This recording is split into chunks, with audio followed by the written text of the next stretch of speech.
Ministerio de Curación, capítulo 38, parte 3. La importancia del verdadero conocimiento. Prédica 984. Adelante, Pastor Diego Zapata, el tiempo es para usted. Bueno, un saludo muy especial para todos. Yo quisiera en esta oportunidad darle los últimos toques al capítulo que hemos venido estudiando. Vamos a tratar de encontrar allí la presentación de lo que el capítulo nos hace con respecto a la solución de Dios para el terrible problema del pecado. Recordemos que Elena White lo estaba definiendo como un tremendo mal en esa primera página de ese capítulo. Entonces hemos venido discutiendo algunos aspectos, pero necesariamente hay que entrar en lo que es la solución, en lo que es la oferta de Dios y también en lo que es la participación del hombre, porque tenemos una parte muy, pero muy dinámica y muy activa. Dios ha tomado iniciativas increíbles, pero también espera, obviamente, que cada uno de nosotros haga su aporte. Viene a mi mente, antes de leer un trozo del libro del profeta Jeremías y de orar, quiero decirles que viene a mi mente la página 431, último párrafo deseado de todas las gentes, cuando dice allí: la obra de expulsión del pecado es obra del alma misma. Yo quiero invitar a los hermanos para que mediten en esa declaración.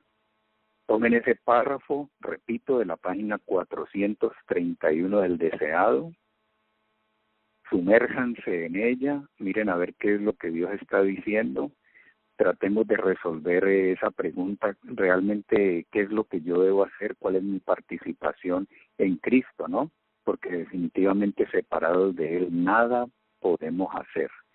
Ahora les invito para que poco a poco nos vamos acercando entonces a todas las declaraciones de este capítulo, que son la oferta y la solución de Dios y los consejos que en este sentido nos da para lograr alcanzar entonces el ideal de Dios. Voy a leer de Jeremías capítulo 17, versículo 1, una declaración más que añadida a las dos grabaciones anteriores y por supuesto a los sendos análisis que hemos tenido. Entonces nos van a tratar de dar a nosotros un cuadro un poco más abarcante del asunto y van a sustentar las ideas. En tiempo de Judá, tiempo crítico, tiempo difícil, el profeta Jeremías escribió, inspirado por Dios: el pecado de Judá escrito está con cincel de hierro y con punta de diamante. Esculpido está en la tabla de su corazón y en los cuernos de sus altares. No solamente concierne al hombre el problema del pecado. Aquí tenemos otro elemento más que tal vez no hemos hecho mención antes, sino en otro sentido. No solamente contamina el alma, el templo, el corazón, la vida humana, sino que también contamina el santuario celestial, hermanos. Y cada que nosotros estamos pecando, estamos entonces atomizando el lugar santísimo con nuestros pecados.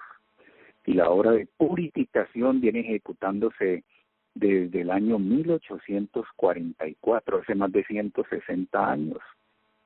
Tendrá que llegar el momento en el cual el santuario sea purificado, y eso será una verdad en las personas de aquellos que aquí en la tierra, entonces ahora ya han encontrado la solución divina para su tremendo problema del mal y ya no contaminan ni atomizan el lugar santísimo con pecados que son o confesados, pero nunca abandonados, o pecados inconfesos. Vamos a pedirle a Dios la dirección para poder discutir un poco lo que concierne, pues, a la emisión de hoy. Amado Padre Celestial, gracias te damos por la oportunidad. Una vez más, gracias por el regalo de la vida. Gracias, Señor, porque entendemos que este escenario debidamente aprovechado es el que nos preparará a nosotros para estar en la eternidad. Gracias por la ayuda que nos ofreces para alcanzar la idoneidad de hombres y mujeres en Cristo. Gracias por tu compañía, por tu palabra y gracias por la solución divina para el tremendo problema del pecado que hay en nuestra vida. Ven en auxilio de nuestro clamor y de nuestra necesidad y bendice este proyecto, esta red, a quienes dirigen y a quienes diariamente no solo se conectan, participan, sino también a todos aquellos que son destinatarios de estos esfuerzos. En el nombre del Señor Jesús, lo pedimos y lo agradecemos también. Amén. Camino a Cristo, página 18. Dice de la siguiente manera: es imposible que escapemos por nosotros mismos del hoyo de pecado en el cual estamos sumidos. Nuestro corazón es malo y no lo podemos cambiar. Repito, nuestro corazón es malo, no lo podemos cambiar. ¿Acaso podrá el leopardo mudar sus manchas o el etíope cambiar su piel? Tengan mucho cuidado con esas declaraciones. Yo acabo de oír las ponencias de un hombre en una universidad, voy a omitir nombres, por un poco de cuidado que debo tener, en una de las universidades nuestras, completamente despachado en contra de lo que él tilda como un perfeccionismo, llamándole perfección a lo que alcanzó Jesucristo y lo que hizo en la cruz, pero haciendo una diametral diferencia entre la experiencia suya y la nuestra. Y tildó a todos aquellos que propalamos este tipo de razonamientos a partir de la Biblia y del espíritu de profecía como perfeccionistas. Ya hemos oído eso hasta el cansancio.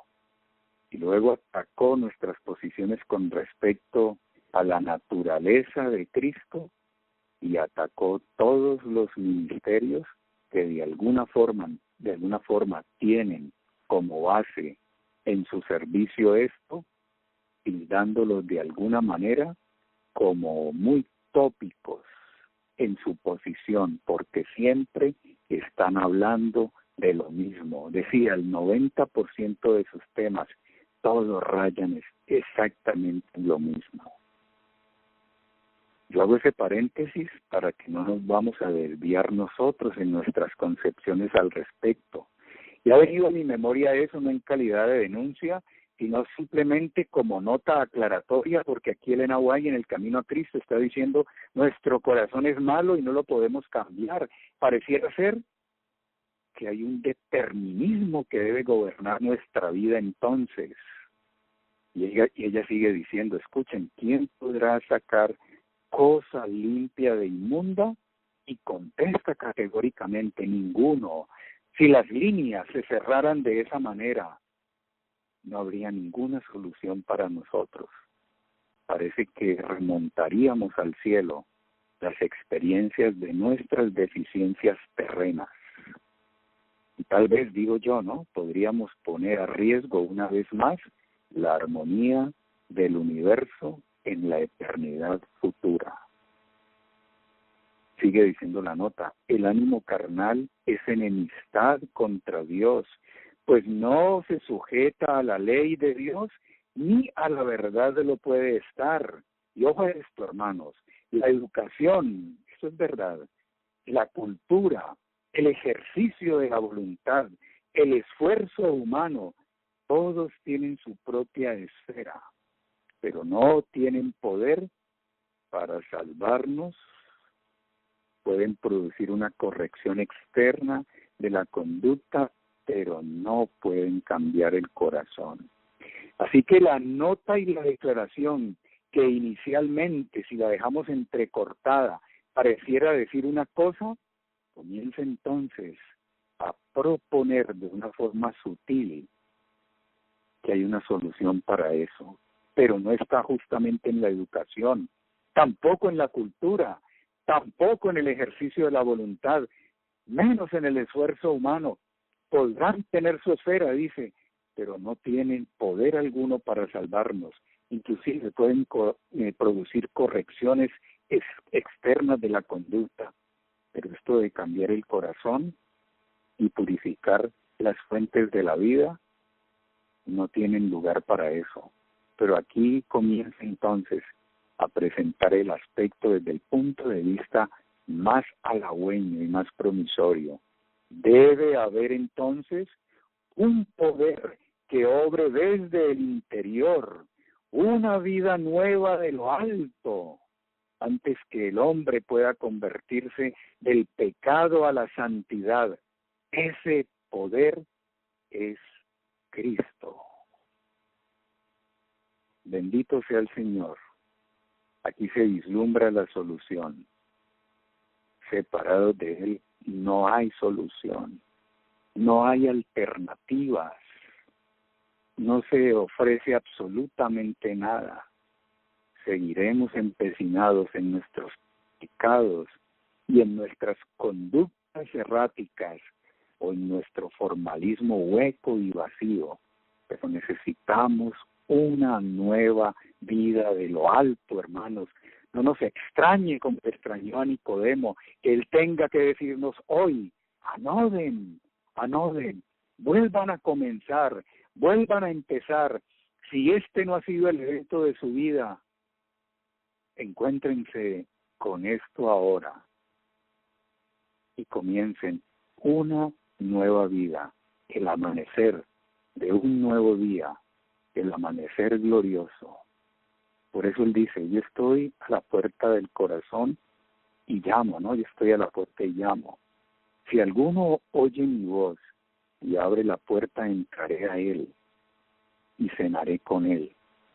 Pareciera que como la cena es la última comida del día y bíblicamente hablando, después de eso comenzará un nuevo día. Ha terminado uno y comienza uno nuevo. ¿Por qué toma la figura de la cena? ¿No será para decirnos a nosotros que una vez entra Él y cenamos con Él, comienza el luminoso día de una nueva vida transformada por su poder? Esa es la única solución, hermanos. Es la única garantía. Este es el cordero que vio Abraham a sus espaldas. Esta fue la solución que encontró el hijo menor de la parábola, que recuerden ustedes se había ido muy lejos del regazo del padre. Esta fue la solución que encontró y vislumbró y regresó, pero que tristemente no pudo vislumbrar el hermano mayor, que había permanecido todo el tiempo al lado de su padre. No había ofrecido argumentos de rebeldía como su hermano. Había obedecido a las directrices que se presentaban en el hogar para mantener el mismo dentro de la armonía. Había estado teóricamente en armonía con el Padre, pero qué extraño, ninguna cuerda de sensibilidad en su interior palpitaba por la pérdida de su hermano menor. Y cuando se celebró la fiesta, al venir aquel y al entrar en esa fase del regocijo que asiste al cielo, hermanos, y al corazón de aquellos que se hacen eco del sentir de nuestro Padre Celestial y se alegran por la conversión, el bautismo y la entrega de un alma a Cristo y a la cruz del Calvario, este hombre completamente ajeno a eso, entró en una fase y en una experiencia, en una conducta y en una lucha emocional que indica a todos nosotros a gritos que el hombre, aun cuando estaba dentro del hogar, no tenía comunión con el Padre. No había ese grado de proximidad y de intimidad. Él no conocía lo que era entrar en esa compañía de amigos inseparables con su Padre. Él no disfrutaba la compañía de su Padre. Estaba allí, pero completamente ajeno. La única solución es Cristo en el corazón, no una religión, hermanos, no la modificación de una conducta, no la teórica y aparente renovación de vidas. Jesús utilizó la palabra en favor de Nicodemo, que es anoden, vuelvan a empezar, que se haga un nuevo nacimiento.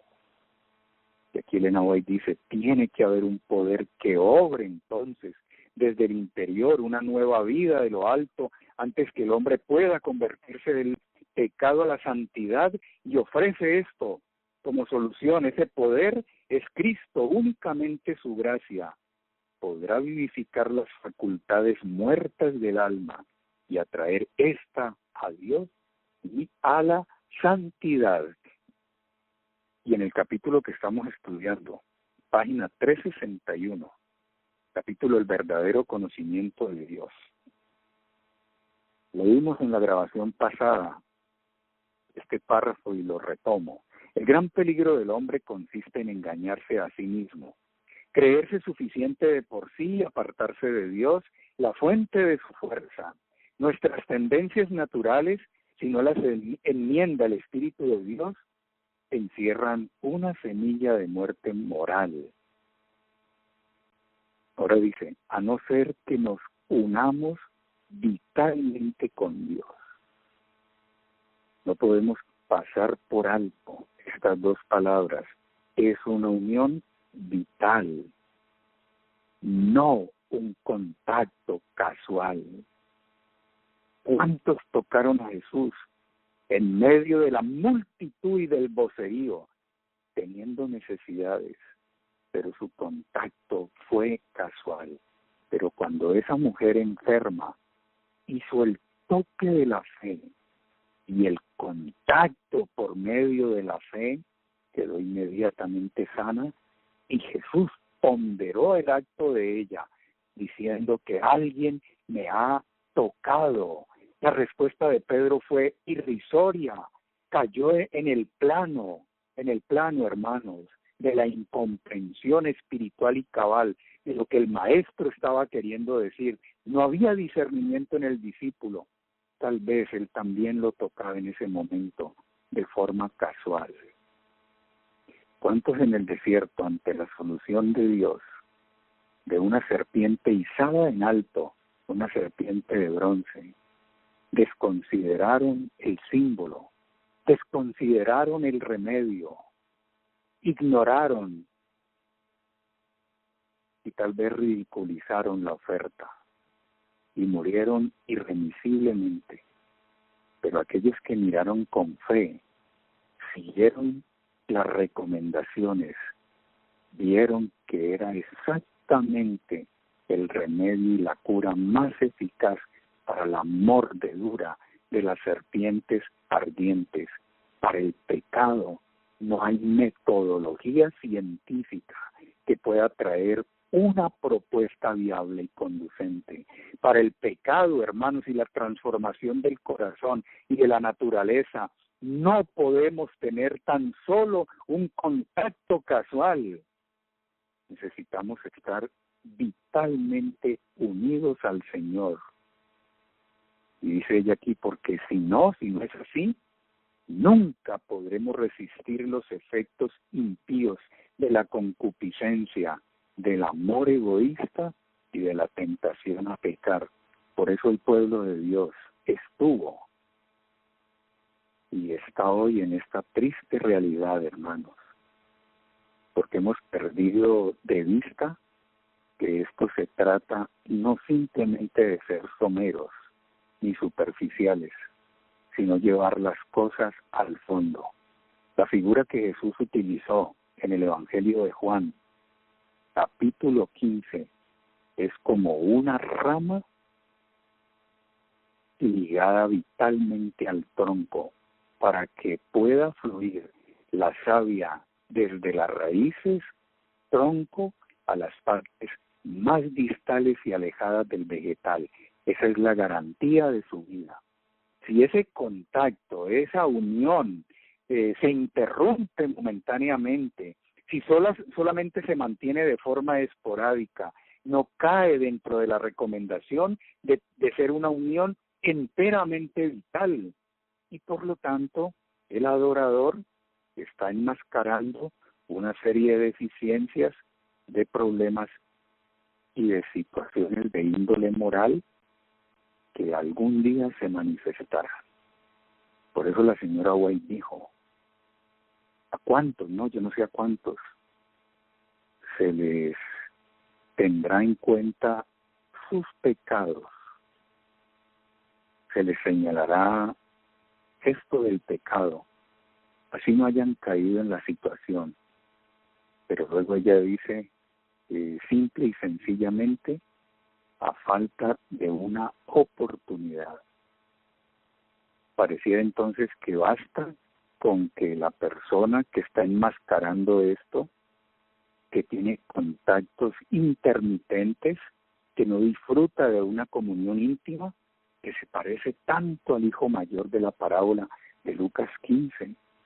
Para Jesús es mejor la experiencia del hijo menor que se fue y se perdió, pero regresó, de la experiencia de aquel que estaba a su lado. Por eso dijo, te prefiero frío o caliente, pero nunca tibio. Y ese hijo mayor de la parábola es sinónimo de tibieza. Esos pecados ocultos y acariciados que se enmascaran y se ponen dentro de un vestido de apariencias son sinónimo de tibieza. De alguna manera encuentran una representación en el hijo mayor. Están indicando una unión intermitente, somera, superficial, que no se disfruta. Oraciones que son convencionales, pero no son experiencias que se viven. De manera que para nosotros poder encontrarle la solución definitiva a esto, necesariamente tenemos que estar vinculados íntimamente con Cristo. El apóstol Pablo en Romanos 8:3 nos habla de esa encarnación de Él para poder mortificar ahí mismo en la carne las obras de la carne, obviamente. Así que si Jesús no implanta su liderazgo en nuestra vida, el fruto de justicia no va a aparecer. Y seguimos siempre claudicando en medio de las disquisiciones que hace la carne y que se oponen a lo que hace el Espíritu. De la página 361 del Ministerio de Curación avanzo al próximo párrafo. Para recibir ayuda de Cristo, debemos comprender nuestra necesidad, dice. Debemos tener un verdadero conocimiento de nosotros mismos. Solo quien se reconoce pecador puede ser salvado por Él. Y solo cuando vemos nuestro desamparo absoluto y no confiamos ya en nosotros mismos, podemos asirnos del poder divino. Y me encanta mucho lo que dice luego, no es tan solo al principio de la vida cristiana cuando debe hacerse esta renuncia a sí mismo. Hay que renovarla a cada paso que damos al cielo. Todas nuestras buenas obras dependen de un poder externo a nosotros. Por tanto, se necesita una continua aspiración del corazón a Dios, una constante y fervorosa confesión del pecado y una humillación del alma ante Dios. Si regresamos al camino a Cristo, ahora nos vamos a situar en el capítulo 5, donde habla de la voluntad. Creo que es importante tocar eso. Dice aquí, estoy en la página 47, Camino a Cristo. Muchos dicen, ¿cómo me entregaré a Dios? ¿Verdad? Aquí se trata de entregarse a Él. Necesitamos esa conexión diaria y permanente. Permaneced en mí, dijo Él. Hay que entregarse a Él. Y Elena White dijo, la entrega de la voluntad mediante esas oraciones silenciosas que haces en tu cuarto y en tu cámara cuando te pones de rodillas, cuando invocas el nombre de Dios. Estoy parafraseando lo que ella escribió en Hijos e Hijas de Dios. Esas confesiones, mediante ellas, entregar tu voluntad a la voluntad divina. Y aquí en el camino a Cristo dice, deseáis hacer su voluntad, pero sois moralmente débiles, esclavos de la duda, dominados por los hábitos de vuestra vida de pecado. Vuestras promesas y resoluciones tan frágiles son como telas de araña. No podéis gobernar vuestros pensamientos, impulsos y afectos.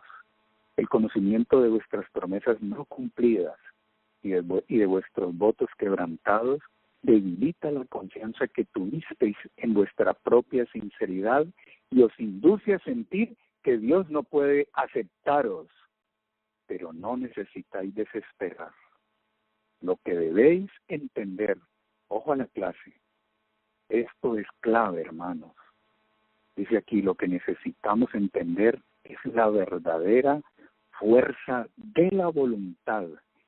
Y luego lo define. ¿Qué es eso de la fuerza de la voluntad? Dice, este es el poder que gobierna en la naturaleza del hombre. Y luego añade, aclara, la facultad de decidir o de escoger.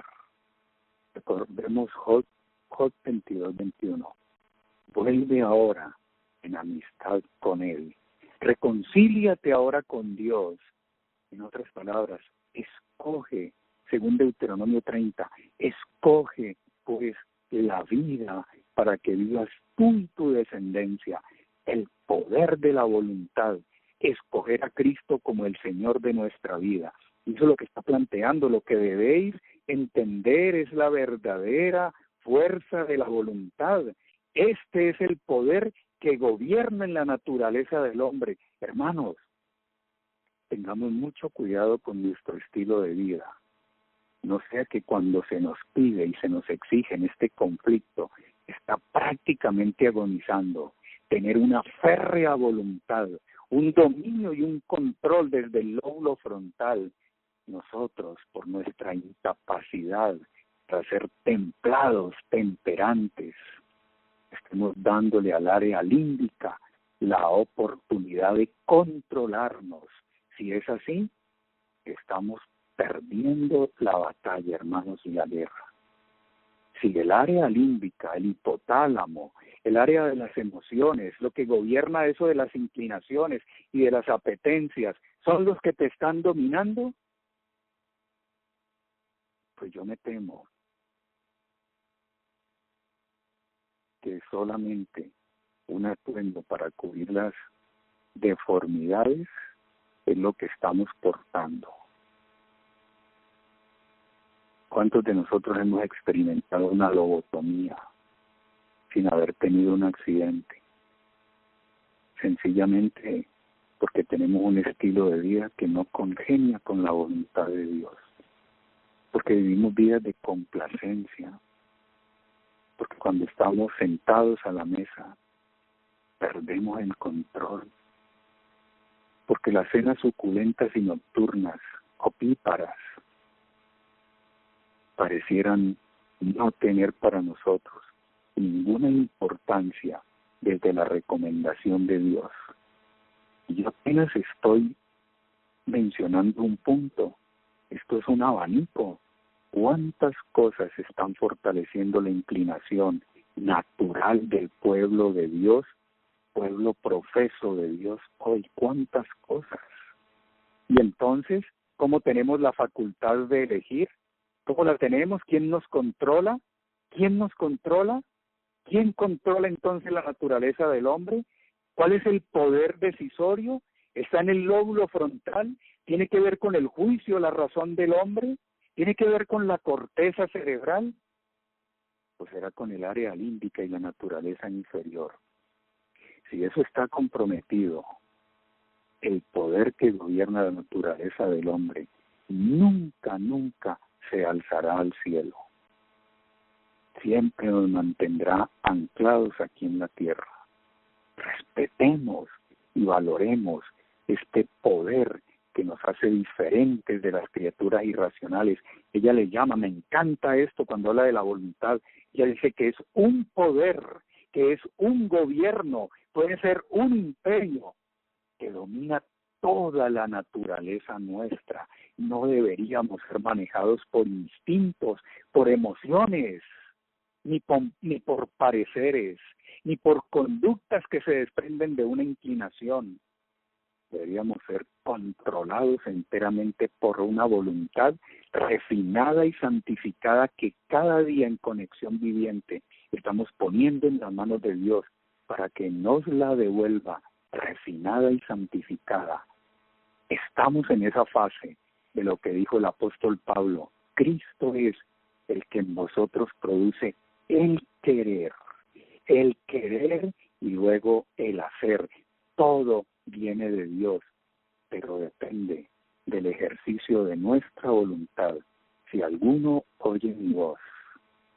y abre la puerta.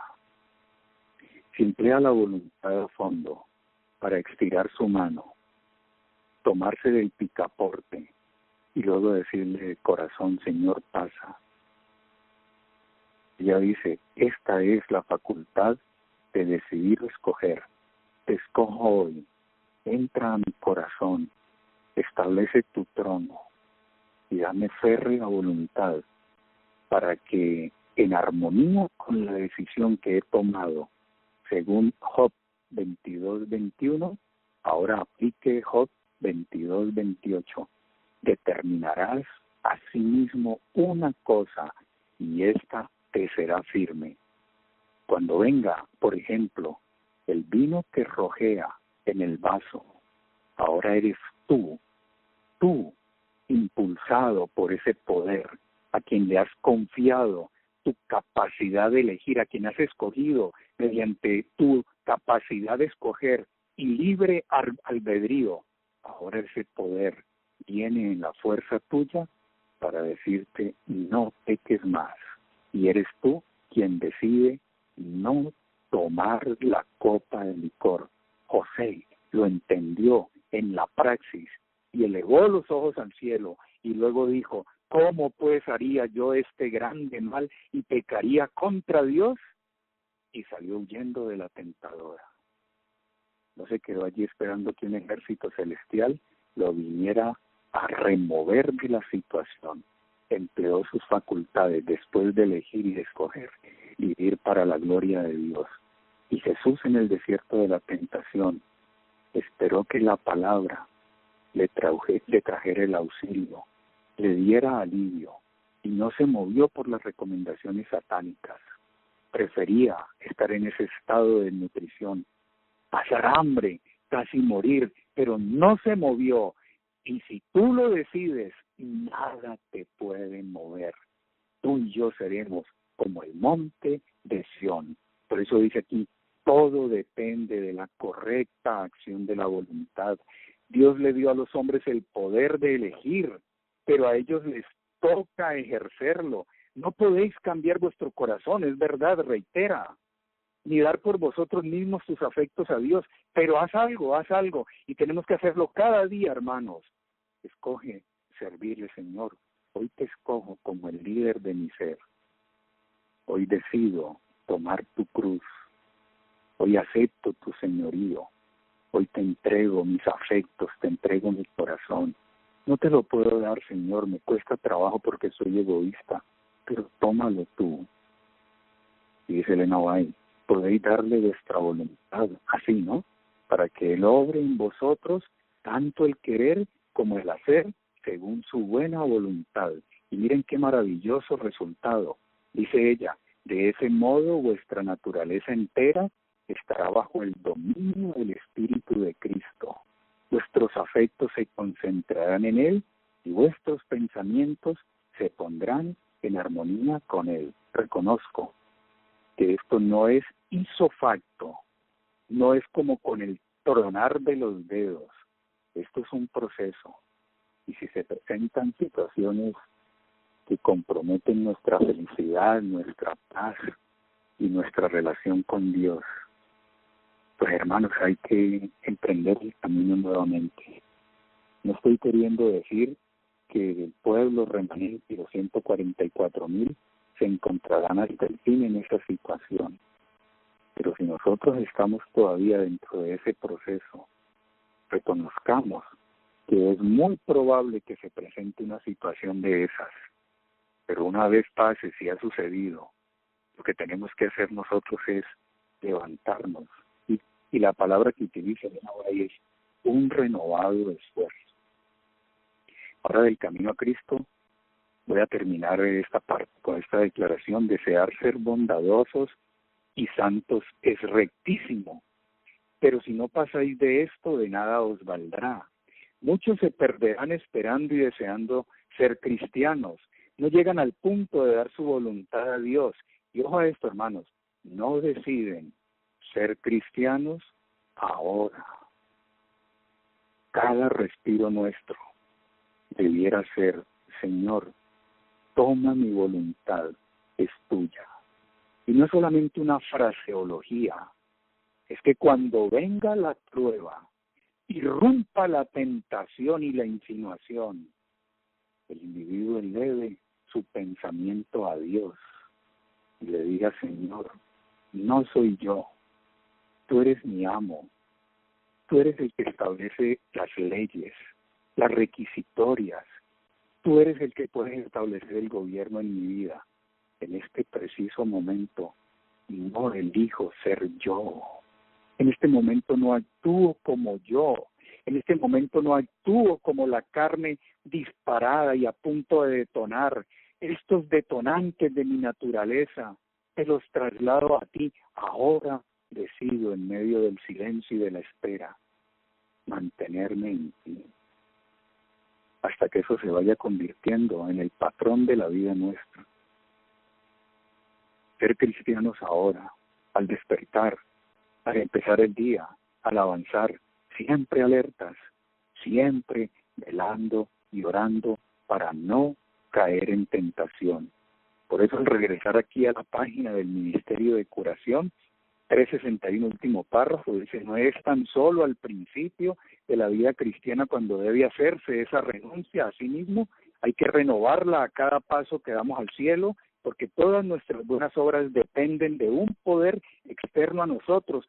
Por lo tanto, se necesita una continua aspiración del corazón a Dios, una constante y fervorosa confesión del pecado y una humillación del alma ante Dios. Si regresamos un poco dentro del capítulo, una vez aclarado esto de la voluntad, recordado por lo menos ahora, acerca de la decisión de escoger al Señor, entonces en la página 358 vienen algunas notas aclaratorias y que también nos hablan del próximo paso a dar. 358, primer párrafo, dice: la formación del carácter es tarea no de un día ni de un año, sino de toda la vida. Esto es un proceso. Recuerden ustedes, no se consiguen ricos resultados de la noche a la mañana. Lo entiendo de esa manera. Hay que estar luchando, hay que muchas veces caerse y levantarse. Pero hay que andar, hermanos, con determinación, con decisión, toda la vida tratando de mantenerse uno en la presencia de Dios, hasta que su gracia y su poder nos ayuden a nosotros a abandonar nuestros determinismos. Hoy sigue diciendo: la batalla para vencerse a sí mismo, para lograr la santidad y el cielo, será una lucha de toda la vida, hermanos, porque no hay carne santificada. ¿Cómo luchó ella en su tiempo contra esa posición?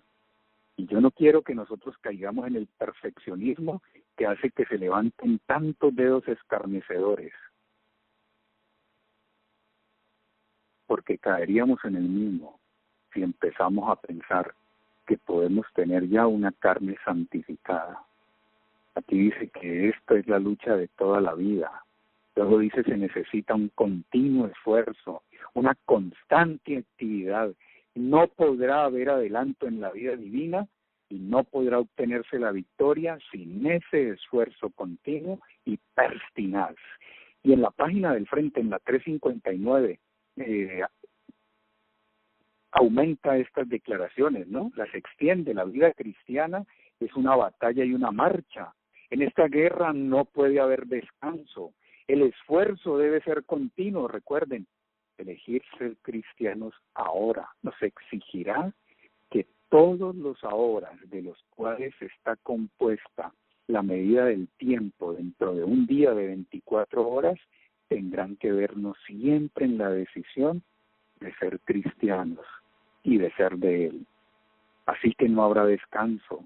El esfuerzo tendrá que ser continuo, perseverante. Solo mediante un esfuerzo incansable podemos asegurarnos la victoria contra las tentaciones de Satanás. Así que de ninguna manera plantea ella que esto sea fácil.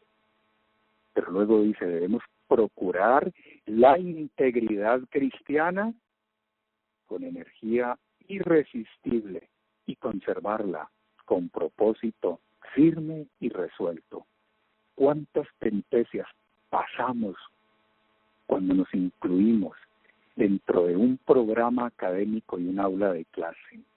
¿Cuántas luchas, cuántas abnegaciones, cuánto sacrificio, cuánta inversión, cuántas lágrimas, cuánto desvelo para obtener luego un título?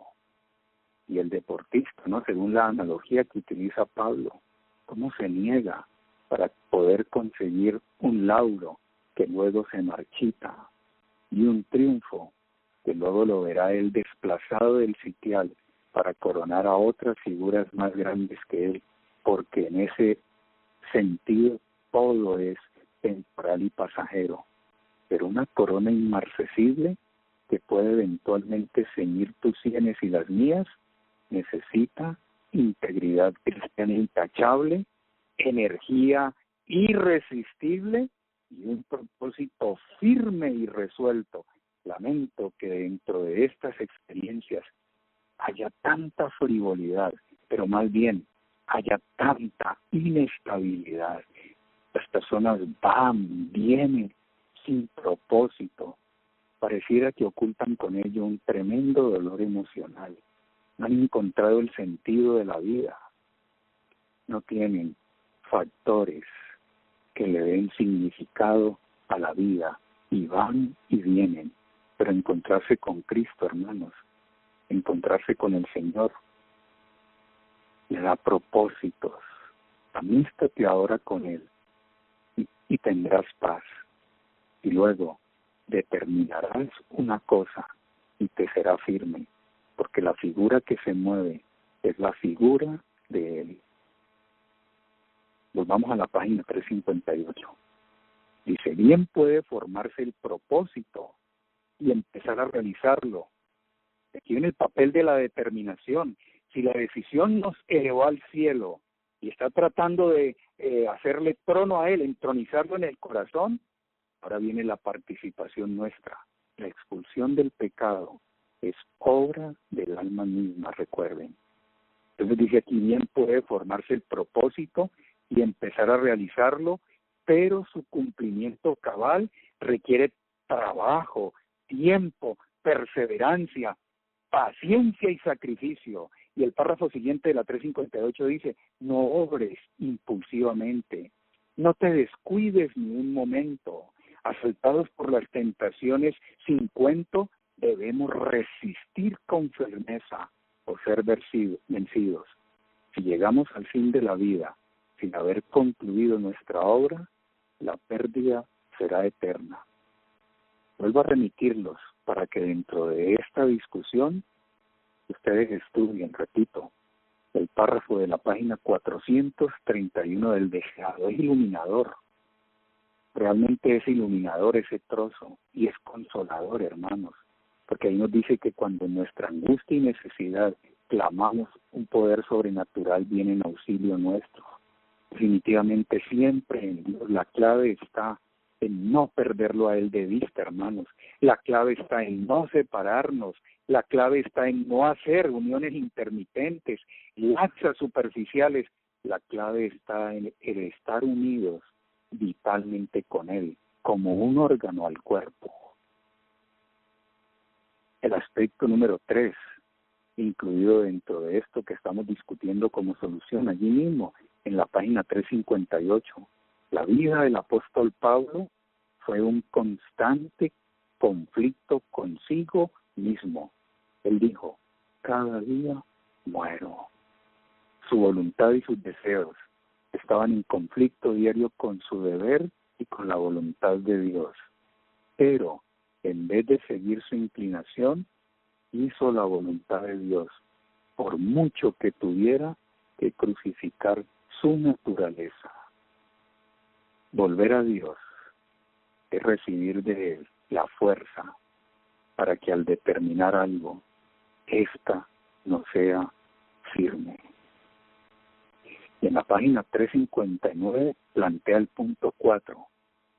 Oigan esto, la mente debe ser disciplinada, educada y formada. Miren que es toda una educación, es toda una ciencia, pero no olviden la promesa de Daniel, la profecía de Daniel, la ciencia irá en aumento. Es decir, que desde el punto de vista epistemológico, de la ciencia y del conocimiento, ¿cuántos conocerán esto por experiencia personal? Porque Dios no se ha quedado sin testigos. ¿Dónde estaremos nosotros, hermanos? Decisión en tener a Cristo en el corazón y ahora bajo la monitoría de su Espíritu, determinación para vencer. Y añade, la mente debe ser disciplinada, educada, formada, pues hemos de servir a Dios de un modo que no congenia con nuestras inclinaciones naturales. Hemos de vencer las tendencias al mal que hemos heredado y cultivado. Muchas veces hay que prescindir por completo, inclusive de la educación de este mundo y también de la preparación de toda una vida para aprender en la escuela de Cristo. Nuestro corazón debe recibir educación para llegar a ser firme en Dios. Hay que contraer hábitos de pensar que nos capaciten para resistir a la tentación. Te pregunto, ¿quién debe hacer esto? ¿Dios o tú y yo? Es la ayuda divina y el esfuerzo humano. Es la cooperación entre uno y otro. Dice aquí, debemos aprender a mirar hacia arriba. Debemos comprender en todo cuanto ellos atañen a nuestra vida diaria los principios de la palabra de Dios, que son tan elevados como el cielo y abarcantes como la eternidad. Cada acto, cada palabra y cada pensamiento debieran concordar con esos principios. Todo debe ser puesto en armonía con Cristo y en sujeción a Él. Me parece espectacular este capítulo, apreciados hermanos. Y leo una parte más de la 360, casi en el epílogo de los 3 análisis que hemos hecho con respecto a este capítulo. 360. Dice ella ahora, no tenemos tiempo que perder. No sabemos cuándo ha de terminar nuestro tiempo de prueba.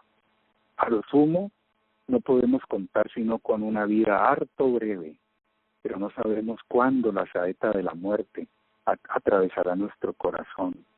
Tampoco sabemos, hermanos, cuándo tendremos que desprendernos de este mundo y de todos sus intereses. Pero la realidad de todo es que la eternidad está ante nosotros. El velo está a punto de descorrerse, unos pocos años más, y para cada uno de los que ahora se cuentan entre los vivos se podrá dar este mandato: el que es injusto sea injusto todavía, y el que es justo sea santificado, sea justificado, sea santo todavía. Pregunta, ¿estamos preparados? ¿Conocemos a Dios el gobernador? Cuando la obra de nuestra vida haya terminado, podemos decir, como dijo Cristo, nuestro ejemplo, te he crucificado en la tierra. No olvidemos, esto que voy a decir me parece deplorable, pero lo digo para que no se repita. No olvidemos que Esaú, reconocido y calificado posteriormente en la literatura del Nuevo Testamento, especialmente en las epístolas de Pablo, en Hebreos, reconocido como profano, despreció su primogenitura por una cosa temporal.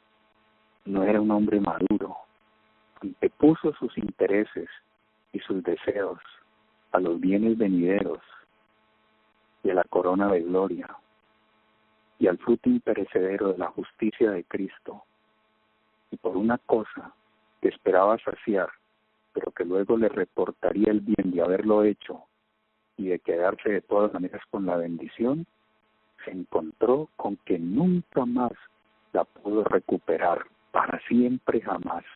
Y Elena White dice, Esaú pasó la gran crisis, la gran prueba de su vida sin saberlo. Esaú pasó la gran prueba de su vida sin saberlo. Y luego en la balanza del santuario fue pesado y se dijo, Esaú, Esaú, Mene, Mene, Tekel, Uparsin. Mis hermanos, ¿quién es Jesús para nosotros? ¿Quién es Jesús? Lo he mirado naciendo en un ambiente tosco y repelente como el de Belén. Lo he visto sin lugar donde nacer, y ahí en esos lugarcitos, adosados o empotrados en los muros de ese humilde recinto frío, acompañado ahora por las bestias, se le organizó una camita muy modesta y sin la intervención de una mujer que viniera a ayudar a María, nació el Salvador del mundo. ¿No lo has visto envuelto en pañales? ¿No consideras cómo iba y venía? ¿Cómo luchó en el desierto de la tentación? ¿No ves cómo sudó gruesas gotas de sangre en Getsemaní? ¿Cómo se sometió de una manera noble y digna a una parafernalia de juicio y a que lo escarnecieran? ¿Cómo le pusieron una cruz a cuestas y no pudo? Y cómo, como víctima agonizante, colgado entre el cielo y la tierra, dijo, Telestai, consumado es, hecho está. La sangre de Jesús, recurso único para nuestro terrible problema, el pecado. Y cuando esto se haya consumado, se oirá la voz desde el cielo que lo aclama, Santo, Santo, Santo. ¿Por qué se aclama el Cordero de Dios en el cielo? Porque le ha planteado una solución radical y para siempre a nuestro terrible problema de una condición profundamente asentada, que lo único que ha traído es dolor, oprobio, todo un dilema cósmico. ¿Quién es Jesús? Ojalá que sea para nosotros el Cordero de Dios que quita el pecado del mundo. Amado Padre Celestial, gracias por la oferta que en esta mañana y en este día pones nuevamente bajo nuestra consideración. Gracias, Señor, por esa ofrenda del cielo, porque tú lo diste para la humanidad. Hijo, nos es dado, dice la Escritura, Hijo, nos es dado. Gracias, porque viene siempre fresca, llena de un amor que no entendemos y llena de un significado que apenas comenzaremos a estudiar y a entender en la eternidad.